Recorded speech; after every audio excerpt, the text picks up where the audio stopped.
What a busy Tuesday.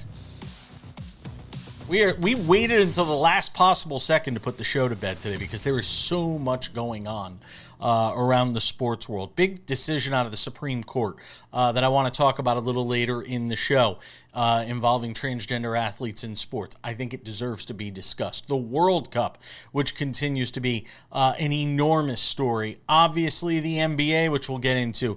Odds and ends, we've got baseball to talk about. But we start things out as we always do on this Tuesday edition of the show. It's time for the big story. And the big story was late breaking. LeBron James telling the Los Angeles Lakers that he is going to be playing somewhere else. We'll get to that in a moment. But first, tell you that the big story is brought to you by The Daily Wrap. That is our Sports Wrap with Jason Page daily newsletter. It's available over on Substack. All you got to do is scan that QR code that's right there. You got your phone on you, everybody does. Go and scan that QR code and go and subscribe to our daily newsletter, The Daily Wrap. It's on Substack, courtesy of Sports Wrap with Jason Page. All right, let's not waste any time.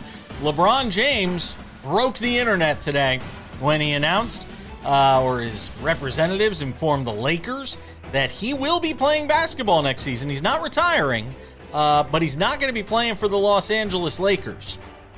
Now, look, if you listen to the reporting yesterday, after the news that Draymond Green had decided he was going to be opting out of his deal, people started to put one and one together. Shams Charania has done a terrific job reporting on this. I want to give him credit. But as soon as Draymond Green was out with the Warriors, or not opting into his player option for $28 million next year, that gave some flexibility to the Warriors from a salary perspective, and they were able to make an idea up of potentially being able to make a run at LeBron James and Anthony Davis. The two of them, look, they played together with the Lakers. They won a championship, albeit in the bubble. But there is certainly an idea of trying to reunite the two of them in Golden State and bringing Draymond Green back for less money and pairing them with Stephen Curry and trying to take one last run in this era of the Steph Curry Warriors at winning a championship. Now, look, this is predicated on a zillion things. One, there are a lot of things that have to come together here. It's not just LeBron signing with the Lakers. It's then Draymond. How does he fit in? You've still got Jimmy Butler. Would he be part of a trade out of the Bay Area that brings Anthony Davis in? How many teams will have to be involved in that? There are a million moving parts to this situation. But the one thing that I think deserves some analysis is why LeBron ultimately decided the Lakers wasn't the place for him. At this stage of his career, how many more moves do you want to make? And you're only going to be moving to try and, go somewhere where you can win a championship, because that's obviously going to bring you the most happiness. LeBron supposedly is doing this decision based on the idea of trying to find happiness in the final couple of years of his career. And a lot of people don't realize LeBron James spent more time with the Lakers than any one franchise he ever played for. More than the Cavaliers, more than the Heat. He spent more time in that Lakers uniform than any other uniform. So I'm sure it wasn't an easy decision for him to decide that he was going to part ways with that organization where he won a championship and delivered something that fan base covets so much. Now, if it's not the Warriors, and if money isn't the thing, now, according to Shams, LeBron really doesn't care about the money side of this, that it's a happiness-based decision he is making to leave the Lakers. So if that's the case, doesn't it open up a whole bunch of other potential contenders? If he's willing to play for the league minimum, hell, he can go to the Knicks. He can go play with Anthony Edwards in Minnesota. He can go play in Denver with Nikola Jokic. I mean, if money truly doesn't matter in this equation, couldn't LeBron ostensibly wind up anywhere? There's talk about Miami being a potential landing spot for him. LeBron could literally go anywhere he wants. Now, does he want to stay on the West Coast? He's got a home there. His family's there. Does he want to stay in California? If so, then obviously that brings this situation with the Warriors more into focus and makes it a possibility. But I'm anxious to see if the money really does matter. Guys will always say it's not about the money. And whenever somebody tells you it's not about the money, it's usually about the money. In the case of LeBron, I actually somewhat believe it's not about the money. Is he going to go play for the league minimum somewhere? The veteran exemption somewhere? I find that hard to believe. So that's it on the LeBron front. Who knows? By the time you see this show tonight, free agency begins on Tuesday night. Maybe he's already decided where he's going, and we're going to find out late tonight. And we'll be talking about it on Wednesday's edition of Sports Wrap when Kurt Heelan hangs out with us from Pro Basketball Talk at NBCSports.com. That's always a possibility. But most interesting to me now is, what do the Lakers do? Because they've freed up about $50 million worth of salary cap space. That's a lot of money, and you can make a lot of upgrades. Do they finally go and get that big that they've needed, that true presence in the middle that can be a presence on the offensive side of the floor and a presence on the defensive side of the floor? DeAndre Ayton obviously is not that guy. As much as he may like to believe he's that guy, DeAndre Ayton is not that guy. He is not him. So maybe Jalen Duren. Do they throw the bag at him and offer him so much money that the Pistons simply say we can't afford to bring him back at what the Lakers are offering? Do you overpay for Jalen Duren if you're the Lakers in an attempt to get a big that means so much to that team? But make no mistake about it, LeBron's going to be a loss for that team. He single-handedly willed them through an opening round series win against the Houston Rockets. Remember, there was no Luka Doncic in that series. So before you start thinking, well, LeBron ended his career, latter stages, he's older, this is a loss for the Lakers with LeBron deciding he wants to go and play elsewhere. We'll be watching, and obviously we'll keep tabs on it. Keep an eye on Sports Wrap Shorts over on YouTube as well. Lots more to do on Sports Wrap.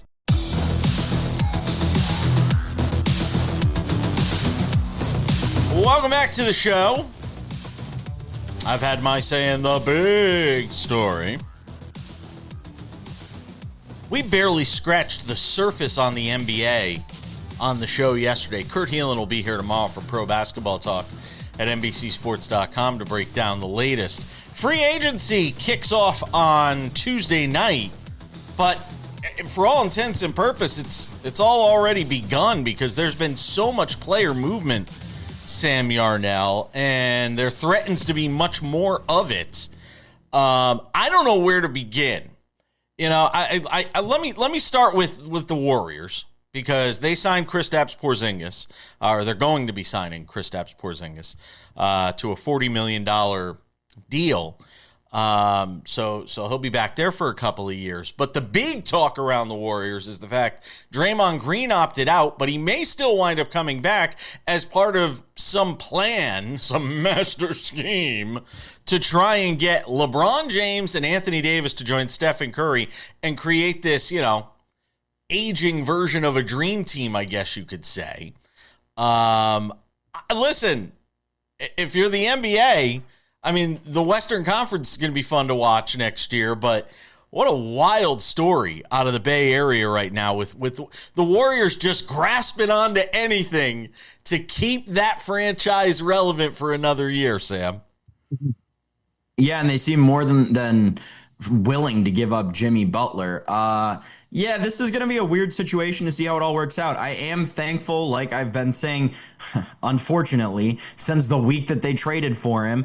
I'm thankful that my Wizards are going to get Anthony Davis off the books. There's this weird, he wants a max extension or to be traded and to be traded somewhere where he's going to get a max extension, which I guess the Warriors can somehow still give him, which I'm even more confused about after the Porzingis contract, because all of these Anthony Davis, LeBron rumors were pre-Porzingis and had something else assumed for Porzingis, and now they give all this money to Kristaps. It's very confusing. But again, I saw a tweet last night that summed this all up better than anything. You really do. You need a PhD at this point to understand what Adam Silver has done with the NBA salary cap and all the mid-level exceptions, and how, you can have the trade exceptions and you've got all these aprons now and yada, yada, yada. Yeah, I don't understand how the money of it all works out. out, but I guess that they have people who are 10 times smarter than me who are going to figure that out and get it all taken care of.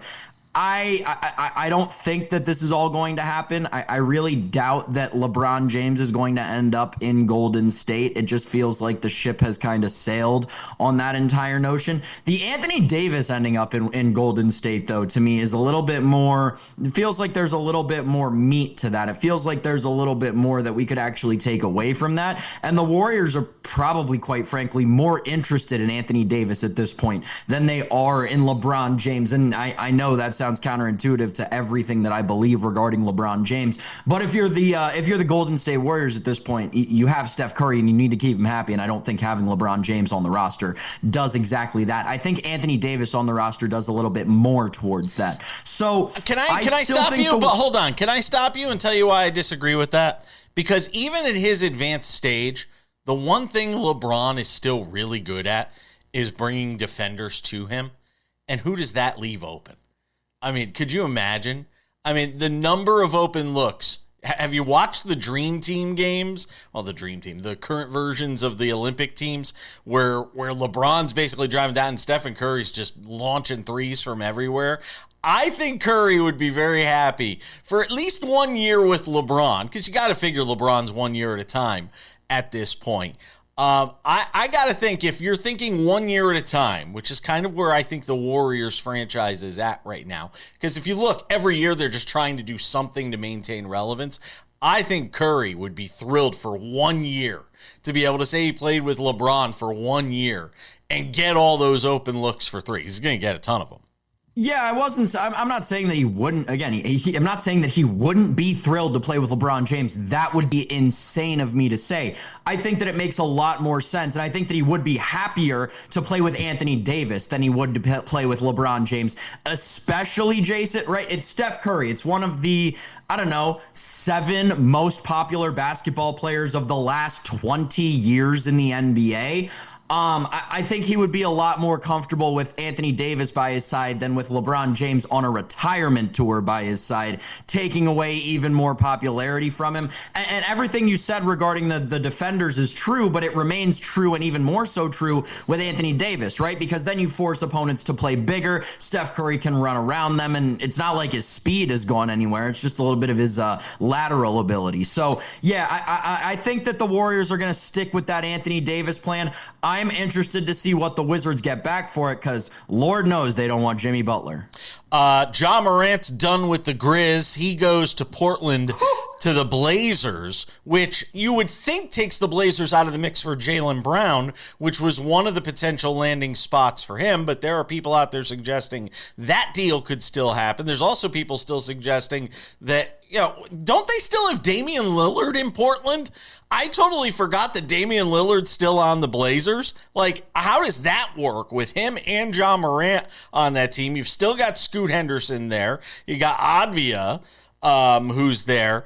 Boy, what a weird situation in Portland this is shaping up to be, Sam.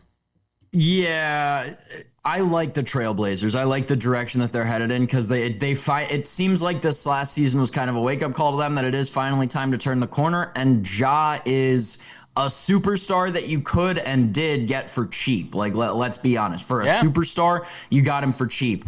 It keeps him in the mix for Jaylen Brown. Obviously, that would take like a Shaedon Sharpe out of the equation. But, at that point, if you're rocking with Ja and Jaylen Brown, yeah, that's a team that's going to contend to some degree in the Western Conference. The Dame thing, I think that he was probably consulted, being a part of the Trailblazers for as long as he has been and being as close with that ownership group as he is. He was probably consulted before this whole thing went down. The guy's 35 years old, coming off of Achilles or ACL, Achilles, a major injury. Achilles injury, major injury. I think that he's probably comfortable with hey, when I come back, I'm going to come back and just kind of do my own thing, and I'll play off the bench a little, and I'll take some minutes here and there, but we're going to need another plan going forward. This feels like this could be it.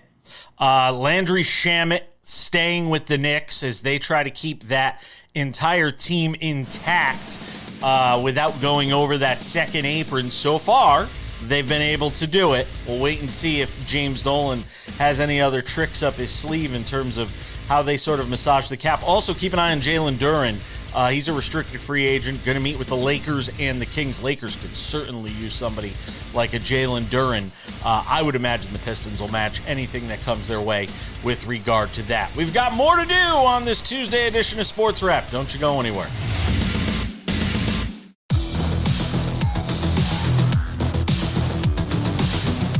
Welcome back.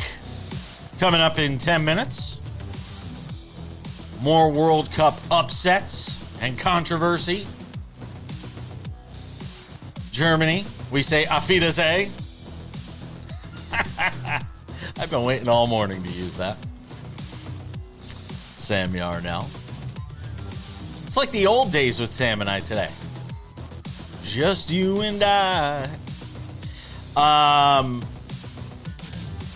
So Sam Yarnell, I was thinking about this in the vein of Serena Williams, who makes her return to Wimbledon on this Tuesday.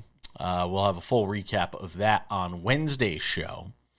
Hopefully a happy recap. I hope she beats Maya Joint. I think it'd be a great story for this tournament to have her through at least that third round matchup potentially with Iga Swiatek. Matter of fact, as of now, as of the time we're putting the show together, she is still a considerable underdog in that match. But we'll see how she fares against Maya Joint when they meet up on Tuesday night. She's plus 115. The odds have trimmed a little bit. She is plus 115. Maya Joint is minus 138. In that matchup, Sam Yarnell. I'll take Serena. I'm taking Serena. Every single person watching what was that? Going to be watching the show after the match ends. Yes. Every single person watching the show is going to be watching it after this match ends. I know. It's all right.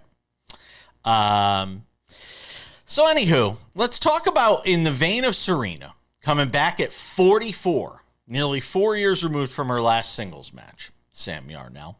It got me wondering, if you could have one more season with a former star athlete, you get one season with a star athlete in your generation. You could have one more summer, one more winter, one more fall, one more season. Who would it be, Sam Yarnell? So this is a hard one for me. And don't give me 7 of them.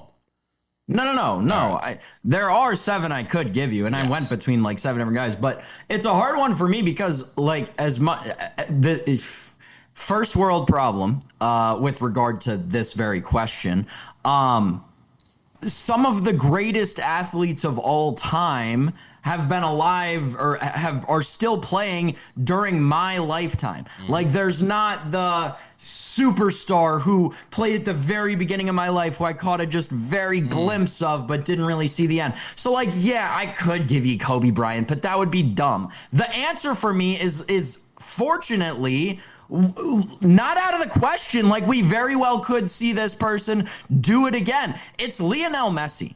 It's Lionel Messi. I would love to see him have another season like he did. And this is where you get to the part where it can't happen anymore. Like he did in 2011 and 2012. I will never, ever, ever forget it. That Barcelona team, one of the best ever. It's one that actually made me appreciate soccer as a young American boy, right? That team was incredible. Between all competitions, Messi scored almost 80 goals that season. It was a wild thing to see. That is one that I wish in my older age, in my age where I actually appreciate sports, I could see again. And I'm confident, Jason, we're never going to witness again. As much as, you know, the Kylian Mbappes exist of the world and the Erling Haalands exist of the world, I don't ever think we will see another season like Lionel Messi had in the 2011-2012 season. I wanted you to give me somebody that had already retired, but...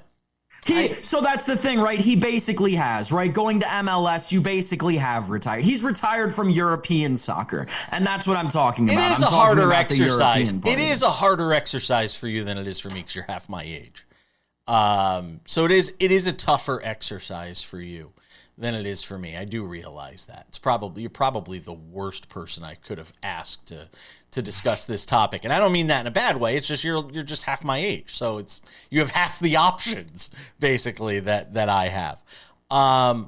This is going to sound so chalky, you know, if there is such a thing as a chalk answer to this. It's Michael Jordan. If you told me I could have one more year of peak Michael, with the tongue hanging out and crossing people over and shooting free throws with his eyes closed and dunking on Patrick Ewing as much as it pained me when he did it. I don't know if I could appreciate, even though I was, very much a part of sports and loved sports as a teenager and got to watch Jordan, I don't know that I got to appreciate it because I hated him so much. Because he cost my Knicks so many opportunities to win championships during the Patrick Ewing era, of which I'm obviously a huge Patrick Ewing fan. The autographed basketball that sits behind me was my favorite player of all time. He cost me so much. The other reason I wish we could get one more year of Jordan is the further we get away from it, the less I think people appreciate what he did and the era in which he did it. There aren't a lot of guys whose games I think could translate today. Jordan would be just as great today as he was then. He might even be better, given the level of physicality that isn't allowed, at least during the regular season, not the postseason. I think Jordan today, would probably average 40 a game. And I don't think that's crazy. I really don't think that's crazy to think about. Because of the level of physicality that is missing. You disagree. I can see. I know your disagree face. Just with the last part. Make that face one more time. Very last part. If you dropped him in a game today, if you dropped a 6'3" guard whose specialty was long twos into an analytics era basketball game, no, he'll get cooked in 2.5 minutes. He'll be done. I don't think so, because I think he was good enough to adjust, and he got better shooting, much like LeBron. Not to compare the two, he got better shooting the three the later into his career he got. Michael could do everything. I look, if I had one, that would be the one that I would choose. Would be Michael Jordan for one more season. That's where I'm going. It's chalky. I figured you were going there, just a little peek behind the curtain. I figured you were going there, and I thought about sweeping it out from under you, because technically Michael Jordan did play for the Wizards during my lifetime, as much as I wish he didn't. Listen, I'll be honest about my bias. I'm always going to be biased against the guy because of what he did to my favorite basketball franchise and the irreparable damage that it seems like 20 years later the Wizards have finally gotten out of. But yeah, good for Michael Jordan, who played against plumbers and firefighters. We're coming back. We got more to do. The World Cup. Sam didn't like the expanded field this year. I wonder if he feels differently now. We're talking about it next.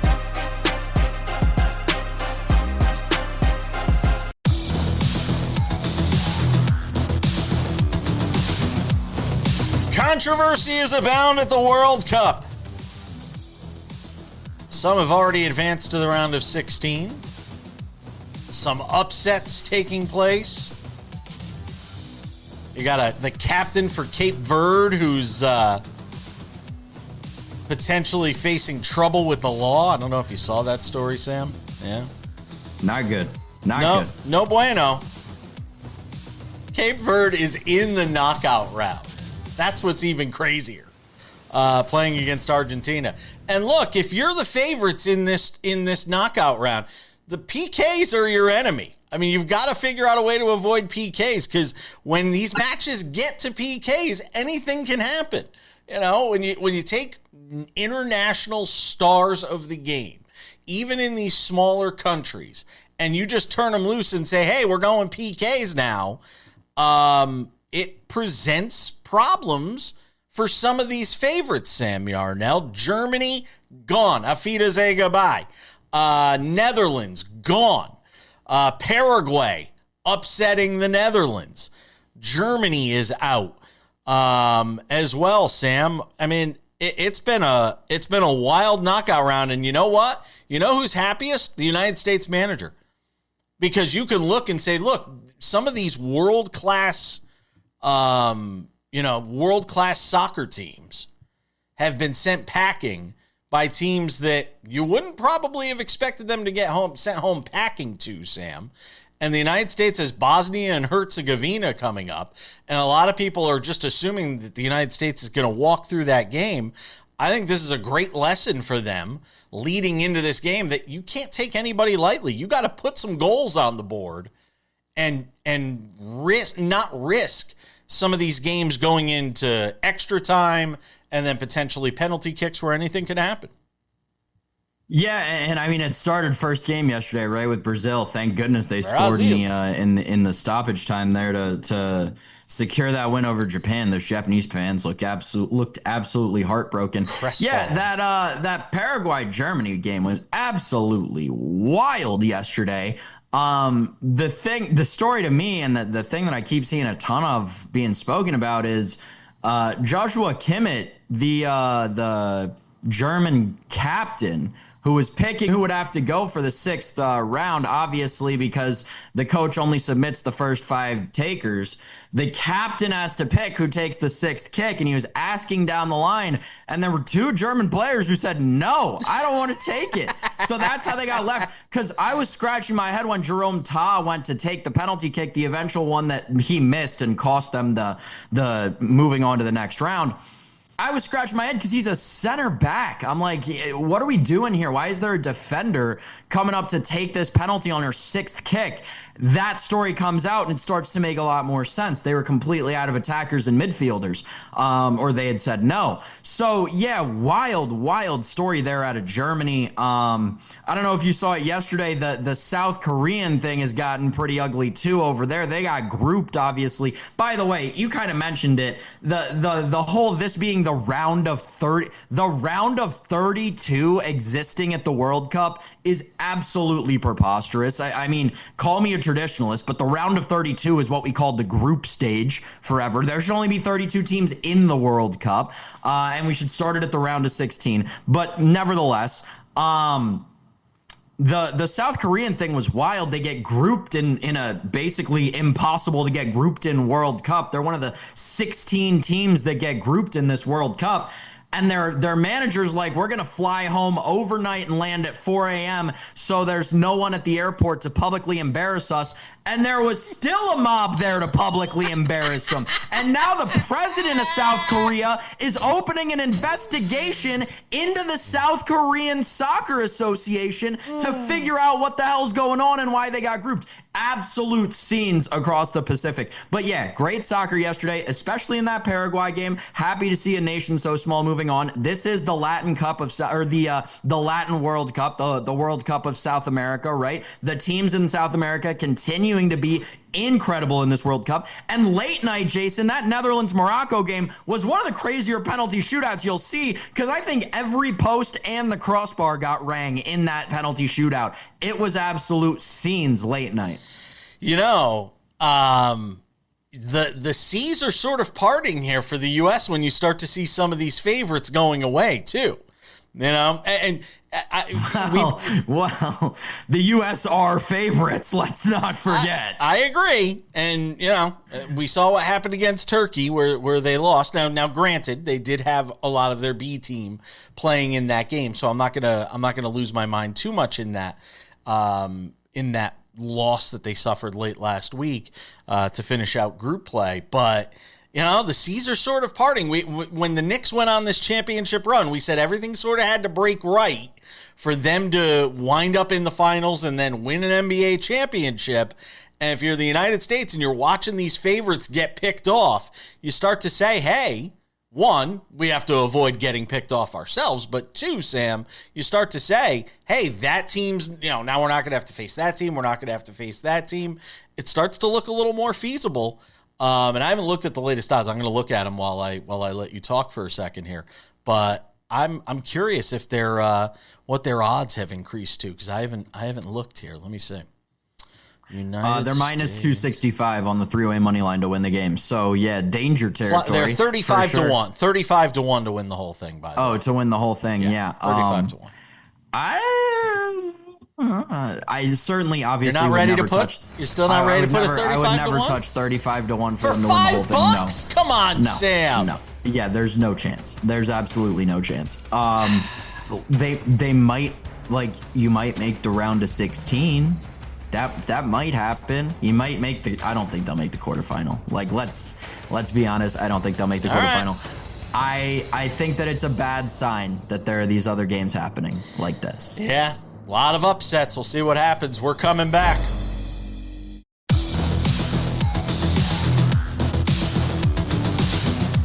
Welcome back to the show. Odds and Ends wraps it up in 10 minutes. We'll do some baseball. But Tuesday was a big day in the United States. Big day politically, sports-wise, culturally. One of the big issues in sports today, where politics, sports, culture, lifestyle, sexual orientation, all these things come together, was on states' rights to ban transgender females from playing in sports with biological females. And this is a topic that has touched off people on both sides of the political aisle and has captivated people from coast to coast, debating this topic of how to incorporate transgender athletes into sports. And the Supreme Court today ruled that states have the right to ban transgender females from playing sports with biological females. There's, about half the country has these bans in place already. And basically what the Supreme Court said is, if you're a state and you want to enact this ban based on Title IX, you can do so. And this is something that we've talked about probably more on this show than most shows talk about, because it is a very complex issue. I don't think there is, and I don't know if there will ever be, a one-size-fits-all solution to a problem or an issue that doesn't affect a ton of people. You cannot simply say, let's take transgender athletes and give them their own division, because there's not enough of them that are taking part in NCAA athletics or Olympic level athletics, certainly not on the professional level. And in high school, I think they said there's only about 10 cases of transgender athletes that are, and I'm talking nationally, that are taking part in sports. So it's a very complex issue. How do you, at one end, tell transgender athletes they are welcome to play sports, and we want you to take part in all of the things that sports involve, and that make sports great and help to grow teenagers, young males, young females? How do you get to take part in those without stripping rights away or endangering, in some situations, the health and safety of athletes in those sports? Because you could have a transgender female, born male, with certain characteristics, muscularity, physical ability, that then poses a threat physically to the safety of those athletes. How do you fix that issue? And sometimes, I know in America today, and I'm going to get on my high horse here for a second. I know in America today, there's a lot of one side or the other. And you're either on one side of an issue or you're on another side of an issue. There is a lot of that on the fringes politically in our country. But the fact of the matter is, most people live in that gray area. I talk about this all the time. Most of life is lived in the gray area. Most of life is the yellow light. Do I slow down or do I speed through to make it through the light? That is where most of life is lived. And that's where most of people's mentality is on this issue. First of all, if you don't have a child, you don't really get to relate to this story in the same way as somebody who has a young, biologically female playing in sports in middle school or high school. You can't relate unless you have that situation or have that that sort of thing in your life. And I fully admit, I don't have children, so I can't certainly relate. But what I also can relate to is the very tiny, small subsection of a minority community that's trying to figure out, well, I like sports. I want to play. Where am I welcome? I have a transgender friend. My friend Christine, who is and still is a very talented bowler. And she has helped enlighten me on this issue. But even she would admit that it is a very complex issue.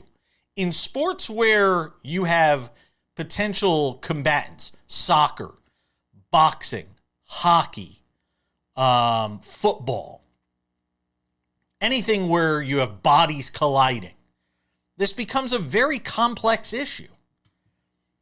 And whereas in America today, you're taught you need to be on one side of an issue or another, you're either all the way on my side or you're on their side. Good guy, bad guy. This is one where realistically, there are no, I think, good answers for either side. People on the right who are conservative in America, who can't relate or understand what it's like for somebody to be born into a body that doesn't feel like theirs, can't understand it. And people on the left who are supportive of transgender rights can't understand why somebody can't relate to them from the right. There is no good answer to this situation. And I think the Supreme Court today did what we all expected it was going to do, and that was uphold states' rights for the safety of female athletes along the lines of Title IX, which is so very important in this country, in protecting the rights for girls and women to play sports. This was the only decision that the Supreme Court could ultimately come to. No matter what side of the issue you're on, if you really look at the merits of the case, this was the best decision for all involved. Odds and Ends wraps up the show next.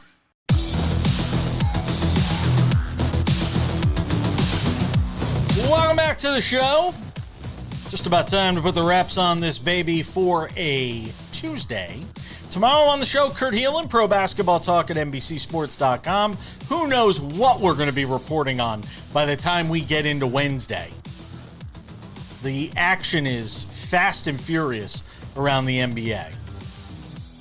By the time you watch this, who knows? So we'll get into that tomorrow with Kurt. We'll also be joined by David Aardsma, former big league reliever and closer, as Sports Wrap goes inside baseball every Wednesday on the show. Yankees have hit the skids. We're not going to get to them in Odds and Ends. They've lost 5 in a row. Whew. They got swept in a 4-game series by the hapless Red Sox. Then they lost the first one of the start of a series against the Tigers last night. They were down 7-0, wound up losing 7-3. So the Yankees hitting the skids a little bit. The Astros dealing with more injuries. Jeremy Pena banged up now.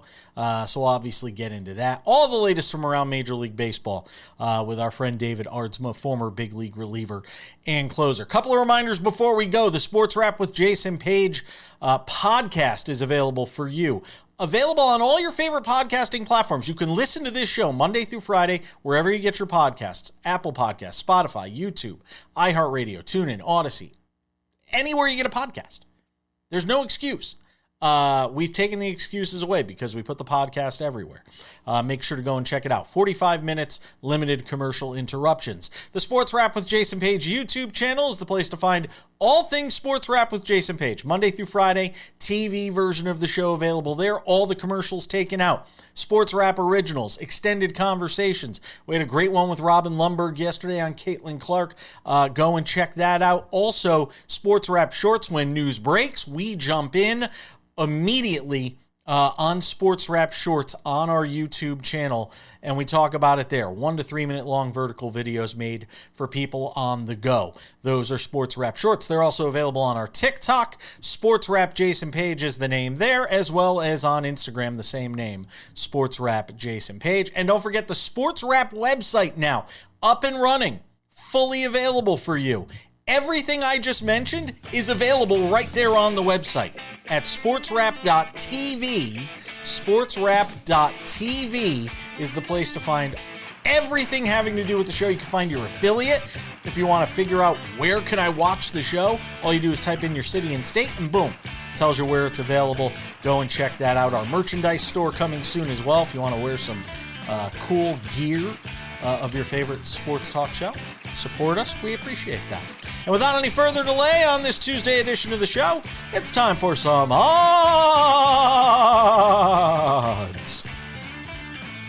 and ends. Odds and ends. Who says you can't hit Mason Miller? Don't tell that to Seiya Suzuki. He hits one out of the park last night. Here it is. We cheated you. There we go.